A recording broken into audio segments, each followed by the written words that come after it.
ಹೇಳಿದ್ದು ಕೇಳಿ ಎಂತ ತಪ್ಪಾಯಿತು ಅಂತ ಕೇಳಿದೆ. ದೇವನೊಬ್ಬ ದೈತ್ಯ. ದೇವರಾಜನನ್ನೇ ಗಾರುಗಡಿಸಬೇಕಾದ್ರೆ ಅವನ ಆಕಾರ ಹೇಗಿರಬೇಕು?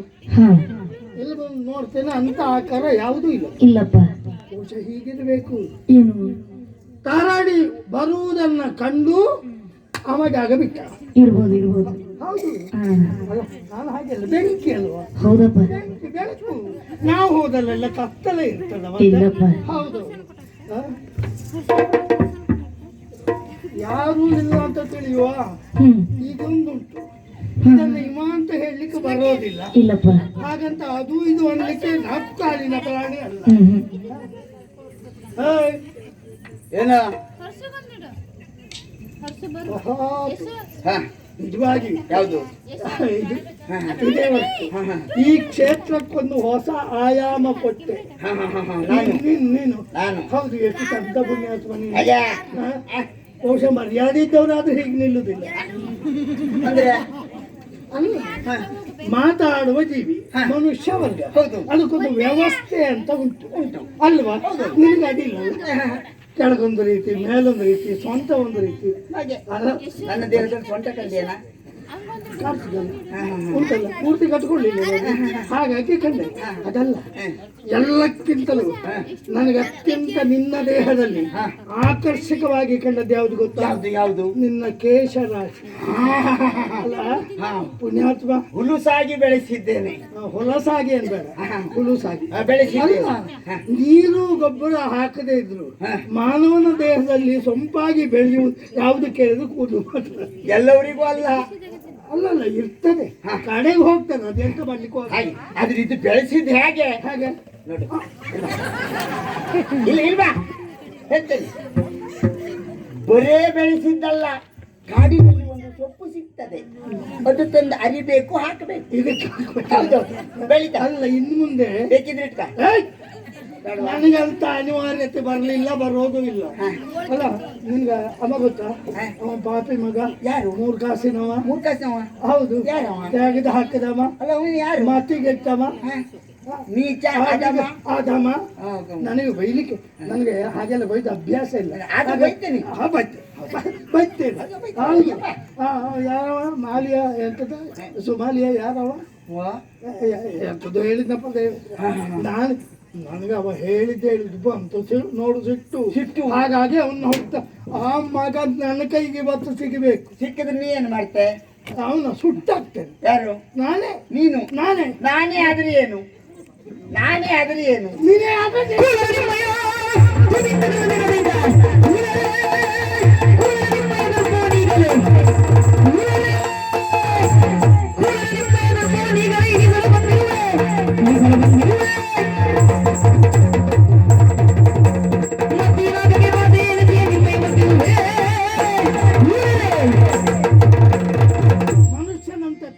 ಕೊಟ್ಟಿದ್ದಾನೆ ದೇವರು ಬಿಟ್ಟರೆ ನಿನಗೆ ಅದರಲ್ಲಿ ಬುದ್ಧಿ ಲೇಷವೂ ಇಲ್ಲ.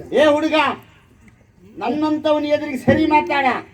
ಅಲ್ಲ, ನಾನು ಮಾತಾಡಿದ್ದು ಸರಿ ಅಲ್ಲ. ಕೇಳು, ನಾನು ಮಾತಾಡಿದ್ದು ಸರಿ, ನಿನಗೆ ಅದು ಸರಿ ಆಗ್ಲಿಲ್ಲ ಅಂತ ಆದ್ರೆ ನಿನ್ನ ವ್ಯವಸ್ಥೆ ಸರಿ ಇಲ್ಲ ಅಂತ ಅರ್ಥ. ನನ್ನ ವ್ಯವಸ್ಥೆ ಸರಿ ಉಂಟು. ಏನುಂಟು? ನನ್ನಂತ ಅನುಭವಸ್ಥನ ಎದುರಿಗೆ ಮಾತಾಡುವಾಗ ಸ್ವಲ್ಪ ಜಾಗ್ರತೆ ಮಾಡಬೇಕು. ಅನುಭವ? ನೀ ಹುಡುಗ, ತೊಂದರೆ ಇಲ್ಲ. ನೋಡು, ನನ್ನಂತವನ ಒಟ್ಟಿಗೆ ಸಿಕ್ಕಿದ್ರೆ ಒಂದು 4 ಕಾಲದಲ್ಲಿ ತಯಾರಾಗ್ತೇನೆ. ನಿನ್ನ ತಯಾರು ಮಾಡ್ತೇನೆ ನಾನು. ನಾನಾಗುವಷ್ಟು ತಯಾರಾಗಿದ್ದೇನೆ. ಅದು ನಿನಗೆ ಗೊತ್ತಿಲ್ಲ ಬಿಟ್ಟರೆ ಪ್ರಪಂಚಕ್ಕೆ ಗೊತ್ತುಂಟು. ನೀನು ಇನ್ನು ನಿನ್ನಿಂದ ತಯಾರಾಗುವ ಅಗತ್ಯ ಇಲ್ಲ. ನಿನ್ನಿಂದ ತಯಾರಾಗಿ ನಾನಿನ್ನು ನಿನ್ನ ಹಾಗಾಗ್ಲಿಕ್ಕೆ ಇಷ್ಟಪಡೋದಿಲ್ಲ. ನನ್ನ ಹಾಗೆ ಮಾಡ್ತೇನೆ ಅಂತಲ್ಲ, ಮತ್ತೆ ನನಗಿಂತಲೂ ಮೇಲೆ ಮಟ್ಟಕ್ಕೆ ನಿನ್ನನ್ನು ಒಯ್ತೇನೆ. ಯಾಕೆ ಹೇಳು? ನಾನು ಒಂದು ಜಾತಿ ಯಜಮಾನ ಹಾಗೆ. ಹೌದಾ? ಹೌದೌದು. ಒಂದು ಕೆಲಸ ಮಾಡು, ನಿನ್ನ ಯಜಮಾನಕ್ಕೆ ಬಿಡು. ನೀನು ಬರ್ತೀಯ ಅಂತ ಆದ್ರೆ ಯಜಮಾನ ನಾನು ಆಗ್ತೇನೆ. ಈಗ ದೇವಲೋಕದಲ್ಲಿ ಯಜಮಾನ ಅವ, ಆದ್ರೆ ನಡೆಯುವುದೆಲ್ಲ ನನ್ನದ್ದೇ. ನಾನು ಹೇಳ್ದಾಗೆ. ಓಹೋ, ಯಜಮಾನವ? ಹೆಸರಿಗಷ್ಟೇ ಎಲ್ಲ, ಉಳಿದದ್ದೆಲ್ಲ ನಮ್ಮದೇ. ನೀ ಸುಮಾರು ಯಜಮಾನ್ರೆ ಕಂಡೆ. ಕಾಣದೇನು ಆಗ್ತದೇನು? ಅಯ್ಯಪ್ಪ, ಹೌದಾ? ಅಲ್ವಾ? ಓಹೋ, ಯಾಕಂದ್ರೆ ನಿಮ್ಮಂತವರು ಎಷ್ಟು ಮಂದಿ ಸಿಗ್ತಾರೆ ಗೊತ್ತಾರೆ. ಮತ್ತೆ ನಿಮ್ಮ ಪ್ರಪಂಚವನ್ನೇ ಕಾಣುವ ನಾನು ಅಂತವರನ್ನೆಲ್ಲ ಎದುರಿಸಬೇಡ್ವಾ? ಕಾಣುವುದೇ ಅಲ್ವಾ? ಅಂದ್ರೆ ನೀನು ನಮ್ಮ ಮೇಳಕ್ಕೆ ಬರುವುದಲ್ಲ, ನಾನೇ ನಿನ್ನ ಮೇಳಕ್ಕೆ ಬರ್ಬೇಕು. ಮನಸ್ಸಿದ್ದರೆ ಬಾ, ಇಲ್ದಿದ್ರೆ ನಿನಗೆ ಮೇಳವೇ ಇಲ್ಲ ಅನ್ನಿಸ್ತೇನೆ. ಅಂದ್ರೆ ನಮ್ಮ ಲೋಕಕ್ಕೆ ಬಂದು ಇಲ್ಲಿಯ ಸುವಸ್ತುವನ್ನ ಪಡೆದುಕೊಳ್ಳುವುದಕ್ಕಾಗಿ ಬಂದವನ. ನಿಮ್ದಲ್ಲ ಇದು, ಅವನಿಂದ ಪಡೆದದ್ದು ನಾನು. ಎಂತ ಪಡೆದೈತಿ? ಈಗ ಪಡೆಯಲಿಕ್ಕೆ ನಾನು ಬರ್ತೈತೆ.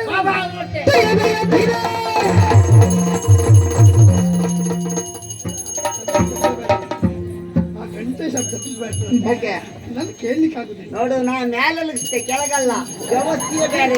ಊರಿನೊಂದು ದಾರಿ ಬೋರಳಿಗೆ ಮತ್ತೊಂದಿದ್ದಾರೆ. ಎಂತ ಮಾಡ್ಲಿಕ್ಕೆ? ನೀವೆಲ್ಲ ಲುಕ್ಷಿದ್ರೆ ಕೆಳಗೊಳಿಸ್ಬೇಕು, ನಾವಾಗಲ್ಲ.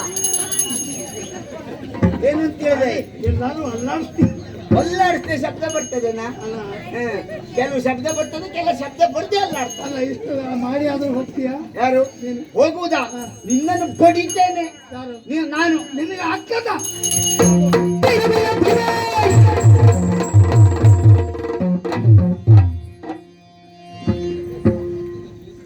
ಕೊಯ್ಯಿ ಎತ್ತುದ್ರೊಳಗೆ ಸುಮ್ಮನೆ ಕೂತಿಯಲ್ಲ. ನನ್ನ ಅಭ್ಯಾಸವೇ. ಅಭ್ಯಾಸ ಹೌದು. ಪೆಟ್ಟು ಬೀಳ್ತದೆ ಎಂದ ಕ್ಷಣಲ್ಲೇ ಬೇಡ, ಬೀಳು ಬಿದ್ದಾನುಭವ ಬೇಡ, ಬಿದ್ದ ಹಾಗೆ ಮಾಡು. ಅಂದ್ರೆ ಬಿದ್ದರೆ ಯಜಮಾನರಿಗೆ ಬೀಳಲಿ, ಅಂದ್ರೆ ಯಜಮಾನಿಕೆ ಲಕ್ಷಣಕ್ಕಲ್ಲ. ಏ, ಆ ದೇವರಂದ್ರ ನಿನ್ನನ್ನು ಕಳಿಸಿದ್ನ? ಹೌದು, ದೇವರಂದ್ರ. ದೇವೇಂದ್ರ ಹೋಗಿ ದೇವರಂದ್ರ ಅಂತ. ದೇವೇಂದ್ರ ನಾಮ ನಂಗೆ ದೇವರಂದ್ರ ಅನ್ನಂಗಾಯ್ತು. ಅವ ಇಲ್ಲಿಯ ಸುವಸ್ತುವನ್ನ ನನ್ನ ಪದತಲ ಕೊಪ್ಪಿಸಿದ್ದಾನೆ. ಪಾಪಿ ಮಗ ತಲೆ ಕೆಳಗೆ ಹಾಕಿದ್ದಾನೆ. ಅವನನ್ನು ಉಳಿಸುವುದಕ್ಕಾಗಿ ನೀನು ಬಂದವ. ನೀ ಬಂದವ, ನೀನ್ ಯಾರು? ಸೂರ್ಯ. ಸೂರ್ಯ. ನಾನಿನ್ನೂ ನನ್ನ ಕಿರಣಗಳನ್ನು ಹೊರೆ ಚೆಲ್ಲಿಲ್ಲ. ನೀನ್ ಚೆಲ್ಲುವುದಕ್ಕಾಗುವುದಿಲ್ಲ, ಚೆಲ್ಲುವುದ್ರೊಳಗೆ ಕಂಸಿದೆ ನಿನ್ನ. ಆಯ್ತು, ಎಂತಾಯ್ತು? ನೋಡ, ಮಾತಾಡುವುದಲ್ಲ, ಮತ್ಯಾರು ಬರ್ತಾರೆ ನಿನ್ನ ಬೆಂಬಲಕ್ಕೆ ನಾನು ನೋಡ್ತೇನೆ. ಹೋಗ, ಅಲ್ಲ, ನಿನಗೆ ಇಲ್ಲಿ ಬಾಯ್ ಬಾಯಿ ಬಿಚ್ಚುವುದಲ್ಲ, ಮಾತಾಡಬೇಡ. ವಿಷಯ ಹೇಳ್ಬೇಕಾ? ಈ ವಿಷಯ ಹೇಳುದು ಬೇಡ. ಮತ್ತೆ ಲೋಕ ನಮ್ಮದ್ದು, ಮಾತಾಡ್ಬೇಕಿದ್ರು ನಮ್ಮನ್ನು ಕೇಳಿ ಮಾತಾಡ್ಬೇಕು. ಯಾಕಂದ್ರೆ ಬೇರೊಂದ್ ಕಡೆ ಹೋಗ್ಲಿಕ್ಕೆ ಉಂಟು. ಅವಸರ ಅಂತಲ್ಲ. ನೋಡು, ಮಾತಾಡ್ಲಿಕ್ಕಿತ್ತು, ಮತ್ತೊಬ್ಬ ಯಾರು ಅಂತ ಬರ್ಲಿ, ಅವನನ್ನು ಬಡ್ದು ಕೂರಿಸಿ 3 ಜನರ ಹತ್ರ ಒಟ್ಟಿಗೆ ಸೇರಿ ಮಾತಾಡ್ತೇನೆ ನಾನು. ಅಲ್ಲ, ಆಯ್ತಾ? ಹೋಗಂತ ಹೇಳಿಕ್ ನೀ ಯಾರ? ಮತ್ತೆ ನನ್ನ ಹೇಳಿಕ್ಕೆ ದೇವಗದ್ದುಗೆ ನನ್ನದ್ದು. ನಾನು ಸೋತಿರ್ಬೋದು, ಸಾಯ್ಲಿಲ್ಲ. ಸೋತಿರ್ಬೋದು, ಸಾಯ್ಲಿಲ್ಲ. ನಿನ್ನನ್ನು ಸಾಯಿಸುವುದೂ ಇಲ್ಲ. ಯಾಕೆ ಗೊತ್ತಾ? ನೀ ಬಹಳ ಕಾಲ ಬೇಕು ನಮ್ಗೆ. ಯಾಕೆ? ಈಗ ತಾನೇ ಹುಡುಗ ಅಲ್ಲ, ಪ್ರಪಂಚಕ್ಕೆ ಬೇಕು. ನೀನು ಹುಡುಗ, ನೀನು ಅಲ್ಲ, ನೀ ನಮ್ಮಿಂದ ತಯಾರಾಗ್ತದೆ. ನೀ ಎಂತ? ನಾನು ನಿನ್ನ ಯಜಮಾನ ಆಯ್ತು. ನಿನ್ನ ಯಜಮಾನಿಗೆ ಬರ್ತವೆ, ನೀನು ಸುಮ್ಮನೆ ಬಿಟ್ಟನ. ಬಹುಶಃ ನಾಳೆಯಿಂದ ಮೇಲೆ ಇಲ್ಲಿ ಯಾರಿದ್ದವರಿಗೂ ಬಟ್ಟೆ ಇಲ್ಲ. ಯಾರು ಬಟ್ಟೆ ಅಲ್ಲ, ನನ್ನಷ್ಟೇ ರಾಜ ತಥಾ ಪ್ರಜಾ. ನನ್ನಷ್ಟು ಧರಿಸಬಾರದು, ಲಂಗೋಟಿಲಿ ಓಡಾಡ್ಬೇಕು ಅವರು. ಯಾವ್ದಾದ್ರು ಆ ಶಬ್ದ ಅವನಿಗೆ ಬೇಡ, ನನ್ನ ಶಬ್ದದಲ್ಲೇ ಬಳಸಿದ್ದೆ. ಅವನಿಗೆ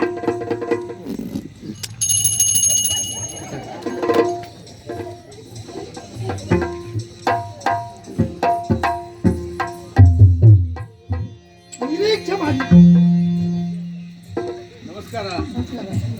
ಗುಡುಗು ಗುಡುಗಿದ್ದು ಹೌದು, ಸಿಡಿಲು ಸಿಡಿದಿದ್ದು ಹೌದು, ಮಳೆ ಮಾತ್ರ ಬರಲಿಲ್ಲ. ಬರಬಾರ್ದು, ಯಾಕಂದ್ರೆ ಬರುವ ಕಾಲ ಅಲ್ಲ ಇದು. ಹಾಗೆ ನೋಡಿದ್ದೇನೆ ನಿಮ್ಮ ಟಿವಿಯನ್ನು. ಅಲ್ಲ, ಯಾವ್ದು ಮಾಡಲಿಲ್ಲ. ಪೆಟ್ಟು ತಿಂದದ್ದು ಅಂದ್ರೆ ಪೆಟ್ಟು ತಿಂದದ್ದು ಯಾರಿಗೂ ಗೊತ್ತಾಗಲಿಲ್ಲ. ಯಾಕೆ? ಸೂರ್ಯನಿಗೆ ಅಂತಹ ಒಂದು ಅನುಭವ ಉಂಟಾ? ಇಲ್ಲಲ್ಲ. ಬದುಕಿನಲ್ಲಿ ಎಲ್ಲಾ ಅನುಭವಗಳು ಬೇಕು. ಹಾಗಾಗಿ ನೋಡುವ, ಹೇಗಿರ್ತದೆ ನೋಡುವ ಅಂತ ಒಮ್ಮೆ ಪೆಟ್ಟು ತಿಂದದ್ದು ಅನುಭವಕ್ಕೋಸ್ಕರ ಒಳ್ಳೇದಾಯ್ತು. ತಿಂದದ್ದು ಮಾತ್ರ, ಅದ್ರ ಸಮಸ್ಯೆ ಆದದ್ದೇನು? ನಾನೂ ಪೆಟ್ಟು ತಿಂದವ, ನೀವು ಪೆಟ್ಟು ತಿಂದವರು. ಈಗ ಪೆಟ್ಟು ತಿಂದದ್ದಲ್ಲಿ ಪೀಠ ಒಂದು ಹೋಗ್ಬಾರ್ದಲ್ಲ. ನನಗ್ ಪ್ರಧಾನ ಪೀಠ ಅಲ್ಲ. ಅದಲ್ಲ, ನಿನಗೆ ಯಾರು ಪೆಟ್ಟು ತಿಂದ್ರು ಅಡ್ಡಿಲ್ಲ, ನಿನಗೆ ಬಿದ್ರು ಅಡ್ಡಿಲ್ಲ. ನಿನ್ಗೊಂದು ಜಾಗ ಬೇಕು. ನನಗೆ ಆ ಪೀಠ ಬೇಕು. ಸುಳ್ಳಲ್ಲ, ನಾ ಕೇಳಿದ ಹಾಗೆ ಏನು? ಅವ ಒಬ್ಬ ದೈತ್ಯ. ಹೌದು. ಅದು ಈ ಆಕಾರ ಹೇಗುಂಟು ಕೇಳಿದ್ರೆ ಅದನ್ನು ಹೇಳಲಿಕ್ಕೆ ಬರುವುದಿಲ್ಲ. ಆಕಾರ ವಿಕಾರವೇ ಅಲ್ವಾ? ಹೌದು. ಅಂಥದ್ದಕ್ಕೆ ಹಾ. ಅಂತಹ ಶಕ್ತಿ ಎಲ್ಲಿಂದ ಬಂತು? ಅದು ನನಗೂ ಗೊತ್ತಾಗ್ಲಿಲ್ಲ. ಹಾಗಾದ್ರೆ ಗೊತ್ತಿದ್ರೆ ಯಾರಿಗೆ? ಯಾರಿಗೆ ಗೊತ್ತಿರಬಹುದು? ಜೀವರಾಶಿಯನ್ನು ಸೃಷ್ಟಿ ಮಾಡುವ ಹಾ. ನಮ್ಮ ಅಪ್ಪನಿಗೆ ಗೊತ್ತಿರ್ಬೋದು ಕಶ್ಯಪರಿಗೆ ಅಲ್ವಾ? ಹೌದು. ಬಾ ಹೋಗೋಣ.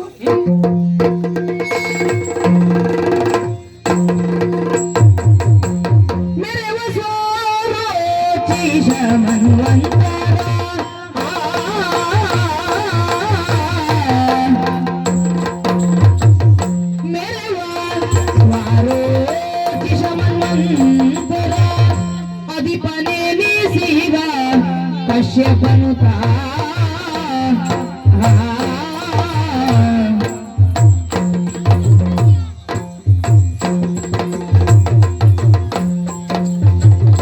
ಕರುಣವಾರಿದೆ ಶ್ರೀಹರಿಯ ನೆನೆಯುತ್ತಲಂದು ಕರುಣವಾರಿದೆ ಶ್ರೀಹರಿಯ ನೆನೆಯುತ್ತಲಂದು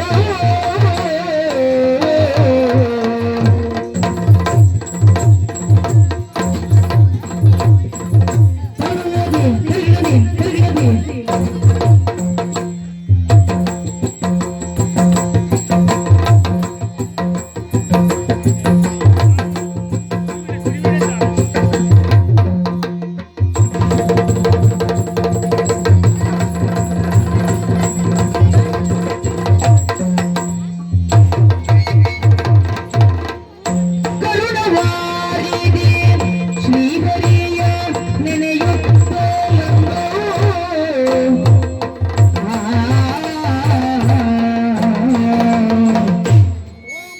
ಭಗವತೆ ವಾಸುದೇವಾಯ.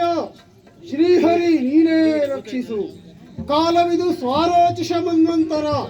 ಈ ಸ್ವಾರೋಚಿಷ ಮನ್ವಂತರದಲ್ಲಿ ಬ್ರಹ್ಮ ಪದವಿಯನ್ನ ಅಲಂಕರಿಸಿ ಕುಳಿತುಕೊಂಡವನು ಈ ಕಶ್ಯಪ ಮುನಿ.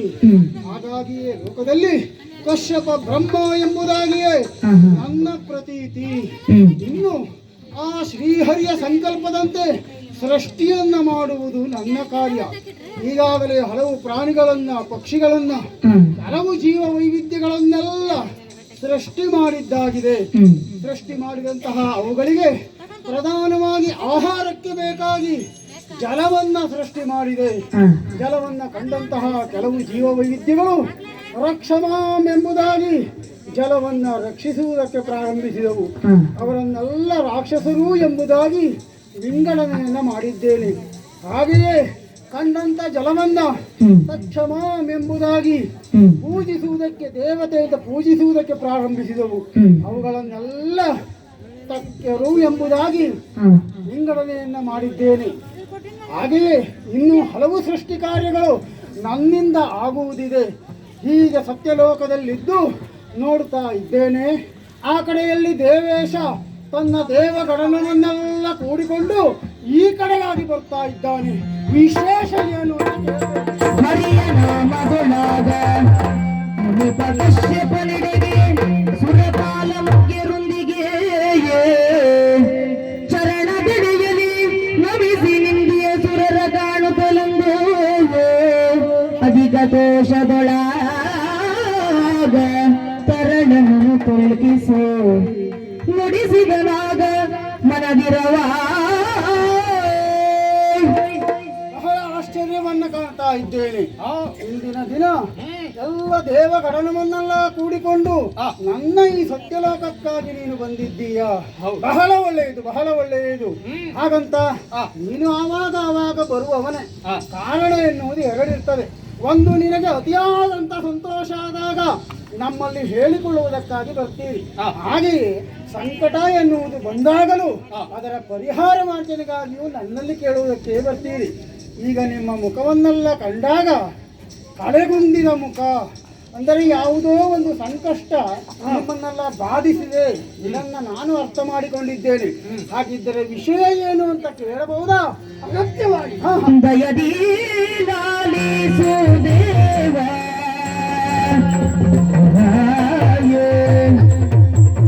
ದಯದಿ ಲಾಲಿಸು ದೇವ ಮಮ ವಚನ ಸಾರಗಳ ಬೇಡಿ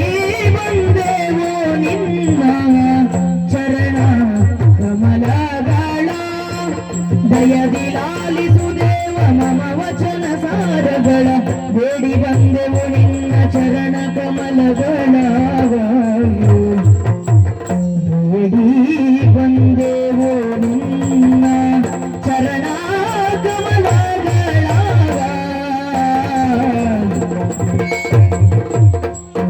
ಅಸುರ ಕುಲಗಳೊಡನೆ ಸಣಸಿ ಸಮರ ನೋಡುವು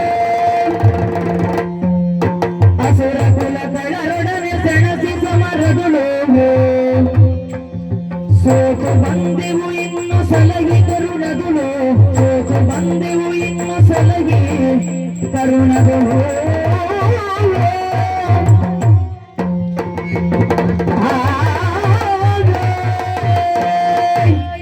ಪ್ರಪಂಚವನ್ನೇ ತಿಳಿಯುವ ಸಾಮರ್ಥ್ಯ ಇದ್ದ ತಾವು ಕಾರಣವನ್ನು ಕೇಳಿದ್ದೀರಿ.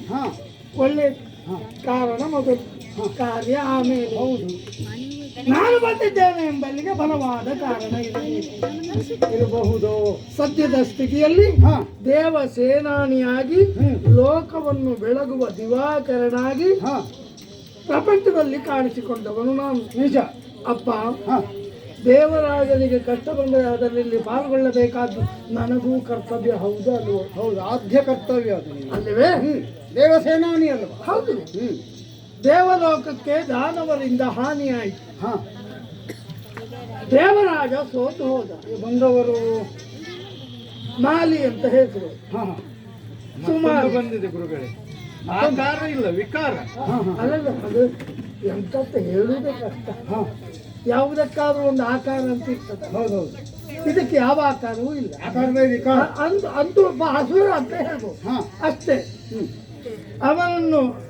ಅವನಿಗೆ ದೇವ ಗದ್ದುಗೆಯನ್ನು ಪುನಃ ಕೊಡಿಸುವುದಕ್ಕಾಗಿ ನಾನು ಯುದ್ಧಕ್ಕೆ ಹೋದೆ. ನನಗೆ ಸೋಲಾಯಿತು ಅಂದ್ರೆ ವಿಚಾರ.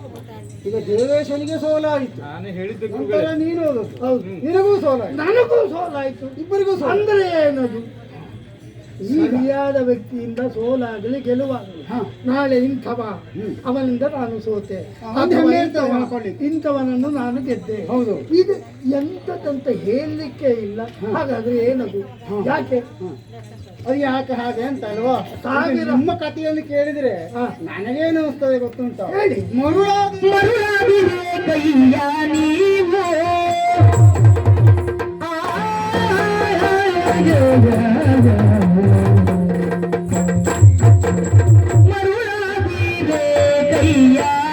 ನೀವು ಮರುಳಾದಿರೆ ಕೈಯ ಮರುಳಾದಿರೆ ಕೈಯ ನೀವು ಕೋಳ ಕಳವ್ಯಾವ ಕುಲವೆಂದು ಅರಿಯದೆ ನಾವು ಕೋಳ ಕಳವ್ಯಾವ ಕುಲವೆಂದು ಅರಿಯದೆ ನಾವು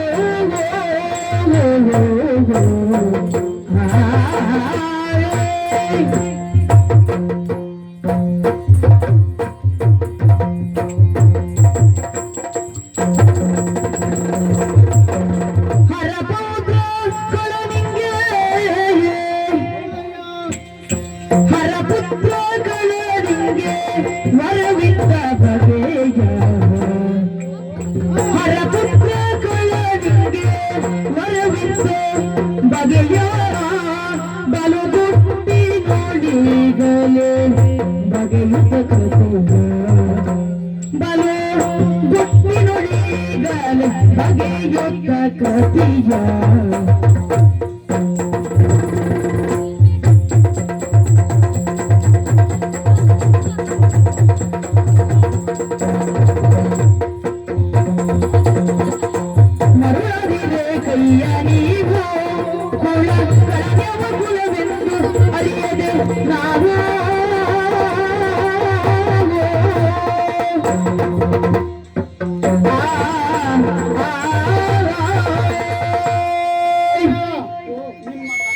ಕೇಳಿದಾಗ ಒಂದು ಸಲ ಬೇಸರ ಮಾಡ್ಕೊಳ್ಳೋ ಅಥವಾ ಸಿಟ್ಟು ಮಾಡ್ಕೊಳ್ಳೋ ಅಥವಾ ನೆಗೆಡ್ಲೋ ಅಲ್ಲ ಏನ್ ಮಾಡ್ಬೇಕು ಅಂತ ಬೇಸರ ಆಗ್ತದೆ ಅಲ್ವಾ? ಈಗ ಪೆಡ್ತಿಂದ ನಮ್ಮವರೇ ಅಲ್ವಾ?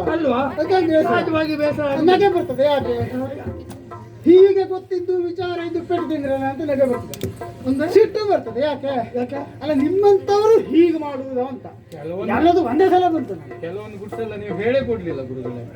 ಅದು ಸಂದರ್ಭಕ್ಕೆ ಸರಿಯಾಗೇ ಹೇಳಬೇಕಾಗ್ತದೆ. ಅಂದ್ರೆ ಮಾತ್ರ ಗುಟ್ಟು, ಅದಕ್ಕೆ ಬೆಲೆ ಇರ್ತದೆ. ನಾನು ಪೀಠ ಎಲ್ಲದನ್ನು ಹೇಳಿದ್ರೆ ಮತ್ತೆ ಗುಟ್ಟು ಅಂತ ಹೇಗಾಗ್ತದೆಯಾ? ಯಾಕೆ ಏನಾಯ್ತು ನಮ್ಮಿಂದ? ಮರುಳಾದಿರಿ ನೀವು ಅಂತ ಹುಚ್ಚಾಟ ಆಯ್ತಾ? ಹೌದು. ಕಾರಣ? ಸ್ವಲ್ಪ ಹುಚ್ಚಾಟ ಆದದ್ದು ಹೌದು. ಕಾರಣ? ಈಗ ದೇವಲೋಕಕ್ಕೆ ಯಾರಾದರೂ ದಾಳಿಯನ್ನ ಮಾಡ್ತಾರೆ ಅಂತ ಆದ್ರೆ ವಿರೋಧಿಸಬೇಕು, ವಿರೋಧಿಸತಕ್ಕದ್ದು ಅಲ್ವಾ? ಹೌದು, ಅದು ಆದ್ಯ ಕರ್ತವ್ಯ. ನಾವು ಅದಕ್ಕೆ ಈಗ ದೇವೇಶ ವಜ್ರಾಯುಧವನ್ನ ಹಿಡಿದು ಐರಾವತವನ್ನ ಏರಿ ಯುದ್ಧಕ್ಕೆ ಹೋದವನು ಪೆಟ್ಟು ತಿಂದು ಬಂದ ಮೇಲೂ ಯಾರು ಸ್ವಲ್ಪ ವಿಚಾರ ಮಾಡಬೇಕಿತ್ತೋ ಬೇಡವಾ? ನನಗೆ ಹಾಗಾಗಲಿಕ್ಕಿಲ್ಲ ಅಂತ ಲೆಕ್ಕ ಹಾಕಿದೆ. ಯಾಕೆಂದ್ರೆ ಅವನ ಪೀಠವೇ ಪೆಟ್ಟು ತಿನ್ನುವ ಪೀಠ, ನಮ್ದು ಅದಲ್ಲ. ಬಹಳ ವಿಶ್ವಾಸ ನಿನಗೆ. ಖಂಡಿತ ನನಗೆ ಹಾಗಾಗು ಸುಳ್ಳು. ನಿನಗೂ ಅದೇ ಆಯ್ತು. ಆಯ್ತು, ಅದು ವಿಷಯ. ನನಗೂ ಅದೇ ಆಶ್ಚರ್ಯ. ಯಾಕೆ? ಸ್ವಲ್ಪ ವಿಚಾರ ನೀನಾದ್ರೂ ಮಾಡಬೇಕಿತ್ತು ಅಂತ. ಹೌದಾ? ಸಿಟ್ಟು ಬಂದಾಗ ಎಲ್ಲ ವಿಚಾರ ಎಲ್ಲಿ ಮಾಡೋದು? ಗೆಲ್ಲಬೇಕು ಅಂತ ಆದ್ರೆ ಶಕ್ತಿ ಪ್ರಧಾನವಾಗಿ ಬೇಕು, ಒಪ್ಪಿಕೊಳ್ತೇನೆ. ಆದ್ರೆ ಕೆಲವೊಂದು ವಿಚಾರದಲ್ಲಿ, ಕೆಲವೊಂದು ವ್ಯಕ್ತಿಗಳ ವಿಚಾರದಲ್ಲಿ, ಕೆಲವೊಂದು ಸಂದರ್ಭದ ವಿಚಾರದಲ್ಲಿ ಯುಕ್ತಿ ಅನ್ನೋದು ಬೇಕಾಗ್ತದೆ. ಯಾಕೆ ಅಂತ ಬೇಡ, ಇಲ್ಲಿಗ ಬರೀ ಶಕ್ತಿ ಪ್ರದರ್ಶನ ಆಗಿ ಹೋಯ್ತು. ಹೌದು, ಯುಕ್ತಿಯನ್ನು ಸ್ವಲ್ಪ ಬೇಕಿತ್ತು. ಯಾಕೆ ಯುಕ್ತಿ ಬೇಕು? ಯಾಕೆ? ಕಾರಣ ಉಂಟು.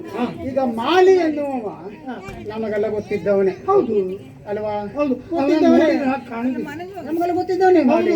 ಅವ ಎಲ್ಲಿಯೂ ನೆಲೆ ಇಲ್ಲದೆ, ಬೆಲೆ ಇಲ್ಲದೆ, ಇರುವುದಕ್ಕೆ ನೆಲವೂ ಇಲ್ಲದೆ ಅಲ್ಲಿ ಇಲ್ಲಿ ಕೊಳ್ಳಪುಟಿಗಳನ್ನ ಮಾಡಿಕೊಂಡು ದಿನ ಕಳೀತಾ ಇದ್ದವ. ತಂಗಿಯವನಿಂದ ಸಾಮಾನ್ಯರಲ್ಲಿ ಸಾಮಾನ್ಯ. ಅಂತವ ಒಬ್ಬ ದೇವಲೋಕಕ್ಕೆ ದಾಳಿ ಇಡುವುದಕ್ಕೆ ಬರ್ತಾನೆ ಅಂತ ಆದ್ರೆ ಸ್ವಲ್ಪ ವಿಚಾರ ಮಾಡಿದ್ದು ಕಡಿಮೆ ಆಯ್ತು ಅಂತ ನಾನು ಹೇಳುವುದು. ಈಗ ನಾವು ತಿಳಿದದ್ದೇನು? ಏನು? ಅಸುರರಿಗೆ ಗುಣ ವಿಚಾರ ಮಾಡುವ ಅಗತ್ಯ ಇಲ್ಲ. ಹೌದು, ದಾನವರು ಹೌದು, ದೇವಗದ್ದಿಗೆ ಬೇಕು. ಹೌದು, ನಾವು ತರ್ಕ ಮಾಡಿದ್ರೆ ಅಷ್ಟೇ. ನಾನು ಹೇಳುದು ಅದನ್ನಲ್ಲ. ನಾನು ನೋಡುದು ಸರಿ ಉಂಟು, ಬಂದದ್ದು ಸರಿ ಉಂಟು. ಆದ್ರೆ ಇಷ್ಟು ದಿವಸ ಇರದೇ ಇರುವಂತಹ ವಿಚಾರ ಈಗ ಬಂತಲ್ಲ, ಅದನ್ನು ನಾವು ವಿಚಾರ ಮಾಡಬೇಕು ಅಂತ ಹೇಳಿದ್ವಿ. ನೋಡುವ, ಹೇಳಿ ಅಲ್ಲಿ ಸ್ವಲ್ಪ ಹಿನ್ನಡೆ ಆಯ್ತು ನಿಮ್ಮದ್ದು ಅಂತ ನೋಡುವ. ಈಗ ಮಾಲಿ